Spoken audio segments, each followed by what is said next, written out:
मैंने अपनी बेटी को कहा कि तुम्हारी मां नहीं समझती कि मैं 9 बजे सोने वाला हूं और 3:30 बजे तहज्जुद के लिए उठने वाला हूं। सारी जिंदगी मैंने इसके साथ गुजारी है और इसको पता नहीं कि चंद दिन पहले 13 अक्टूबर की सुबह को जो मुझे उठा के ये जालिम ले गए, उस वक्त मेरी वीडियो बनाई। और आजकल वीडियो को कन्वर्ट करना, जेरी वीडियो बनाना कोई मुश्किल काम न था। फिर सिसकियों में बोलती रही कि डैडी ये किसी और की नहीं है,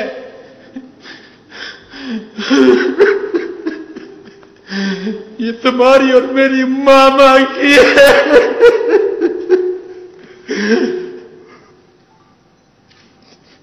मैंने कहा बेटा ये कैसे मुमकिन है?